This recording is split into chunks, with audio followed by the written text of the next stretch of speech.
We have a fire team assembled, and what we're going to do is we are going to experience a daybreak strike. We're going to take a look at how mayhem will influence your player versus the enemies of the darkness activity. And we have a fire team assembled. Joe, talk to us about which strike we're going to be playing today. So today we're playing the Sunless Cell. It is, yeah, so the modifiers I think are Berserk, Airborne, Arcburn, and I don't remember the other one. Okay. Well, Brawler. Brawler. What is it? Brawler. Brawler. Okay. So our Guardians, they already have their super ready. They were waiting for their chance to be on the show. Just at a glance, I can see in the lower left-hand corner that you still have the new timer there. Yes. Yeah. Strike scoring is still going on. And if you're a Guardian who has always wanted to complete a strike within 30 minutes to receive that accolade, having maximum supers, having maximum Guardian abilities could be a great way to quite literally burn through this activity. Yeah, it's definitely gives you a bit of an advantage. So talk to us about the inspiration of this. You've essentially taken the Mayhem super recharge modifier from the Crucible and applied it to strikes. Is this something that you wanted to do for a long time, or did it feel like it fit the themes of Age of Triumph? We really felt it fit the themes of the Age of Triumph, kind of a celebration of light and the player's power and the projection of that power into the game. So this is, for many players, likely to be our last hurrah with some of these strikes. Yeah. So why not just turn them into an ultimate badass and let them go in there and hurl their light in every single direction? Yes, exactly. Yeah. Okay.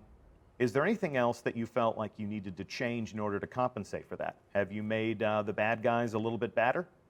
No, everything is still the same as a normal Nightfall strike. We have, like I said, we have the epic modifier for the combatants, and then all the other modifiers that come along with Nightfall. You just have more power. And is that recharge rate going to be something that we'll benefit from in every space of the game if we're on the strike? It will not. You will not get it in the public spaces, but every private space you'll have it. So you can't just sit in a public bubble and blast all of the guys that keep on spawning. Okay. All right. So no super farming in a public space. Duly noted. So we're watching our Guardians play here. They've all chosen their characters. We have a Hunter, we have a Titan, we have a Warlock.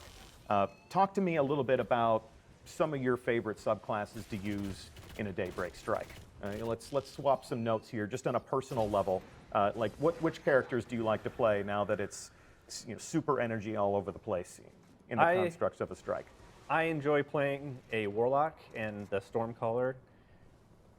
You just have such an immense room clearing capability with that character. It's yeah. Pretty fun. How about you, Tim? Well, I like the Stormcaller as well. Okay. I'm a Warlock main. Okay. So, yeah, the room clear, like just being able to take out a bunch of Thrall in one super feels really good. Gets all those orbs for my friends. Yep. Especially in an encounter like this where we have that arc burn. Check out the airborne tether there. A little bit of acrobatic action here. We don't have very good equal representation on this panel right now because obviously we are all Warlock players. I can tell you that I'm already looking forward to taking off the Void Fang vestments that are a huge part of my Crucible strategy. Throw a grenade, get killed, respawn, repeat. And I'm going to put back on that Light Beyond Nemesis, that beautiful shiny black helmet, which is just going to give me even more super energy. So I'm just going to be a Nova Bomb terror in these Daybreak strikes. But let's also give people a sense of, with these burns, you said that there's an arc burn today. Yes. Are you ever going to do something as crazy as a rainbow burn?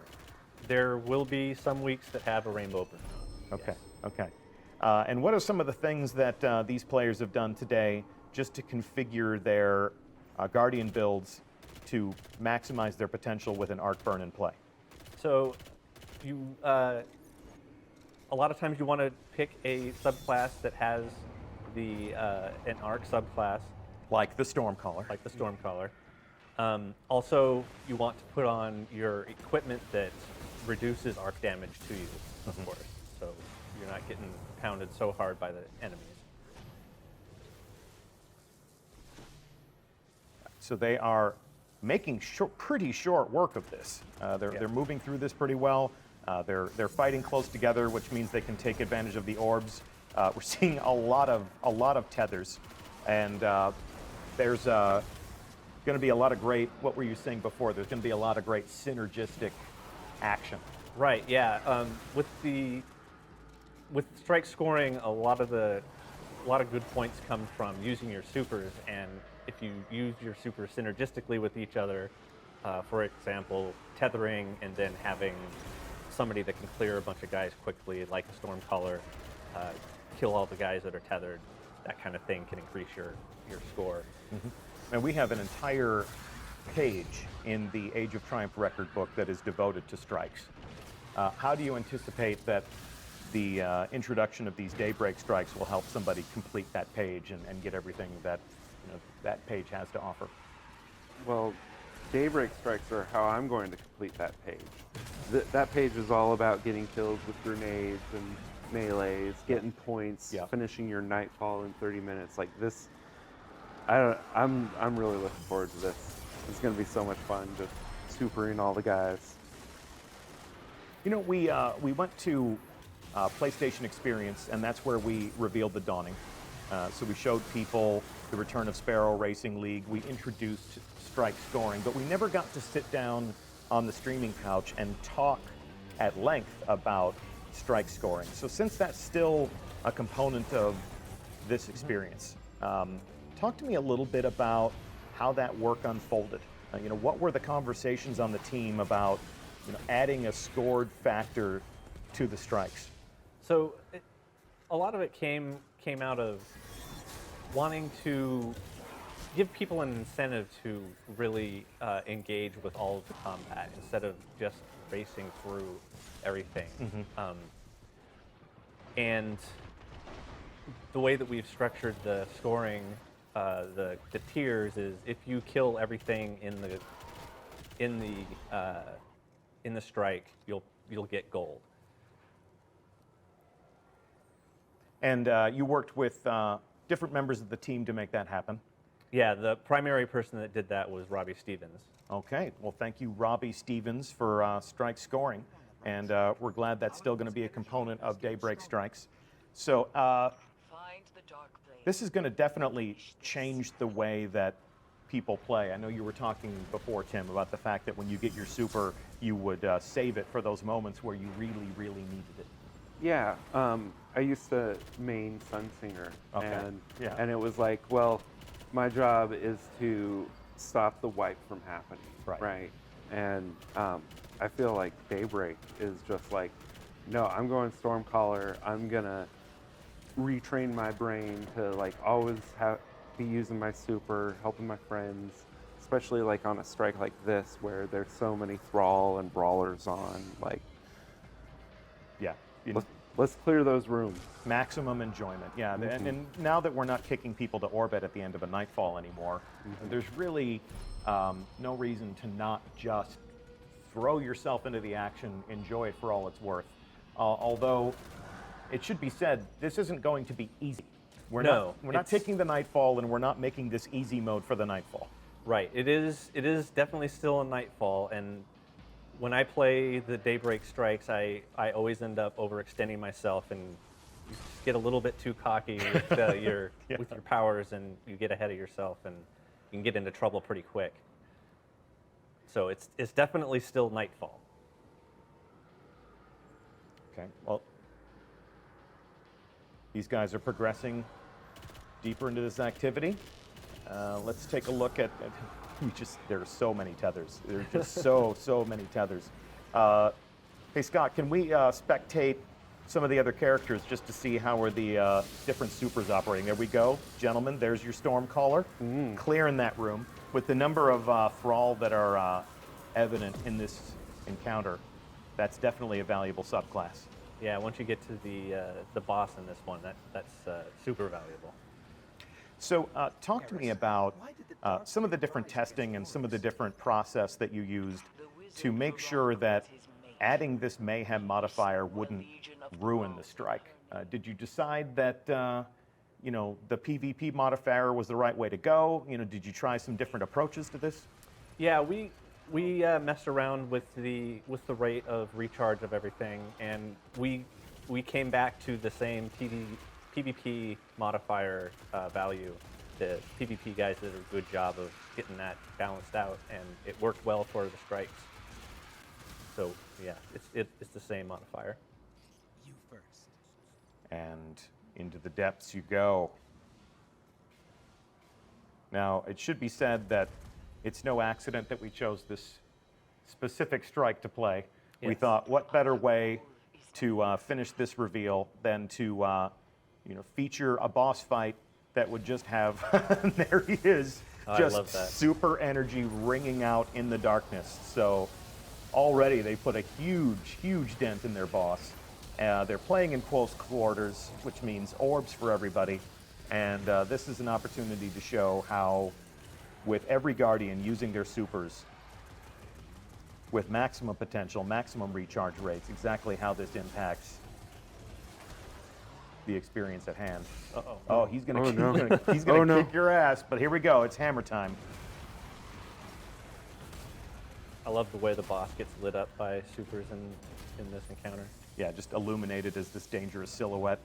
And there's just so many of them. I mean, obviously, I think if Destiny had always been like this, it wouldn't have been a shooter. It would have just been a space magic game. You know, I think it's nice that up to this point, we have always treated the super like this special moment.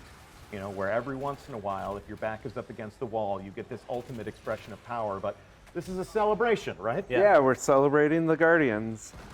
Uh-oh. A little bit of space magic Uh-oh. confetti, more hammers. How many Guardians do we have down? Good revive. I think they had 2 down. 2 down. So- Okay, so this Titan is the blue hero right now.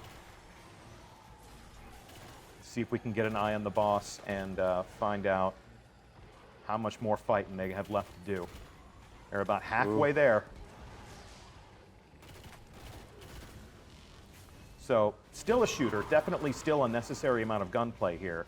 But I think anybody who is familiar with this strike and familiar with this final encounter can agree that the extent to which everyone is supercharged is giving the Guardians a brilliant way to just more hammers, tons of hammers. Yep, we can hear them on the other side of the room saying, "Oh God!" Here we go. Let's get those revives. Oh. This is no time. This is no time to die. And with Arc Burn, with all those Thrall, it's Yep. They need that Tricky. Stormcaller to do that work. Well, it's More hammers. and it's Brawler this week as well, right? yes, Yeah. Almost there. going toe to toe with Arc Burn on Thrall probably not a great strategy though. No. Let's put this boss to bed. You guys are so close. Can the Stormcaller finish the fight? Nope, it's doing some crowd control.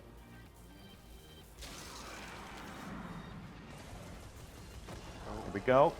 Nice. There we go. Good And job, victory guys. is yours, Guardians. Well done, well done. Good demonstration.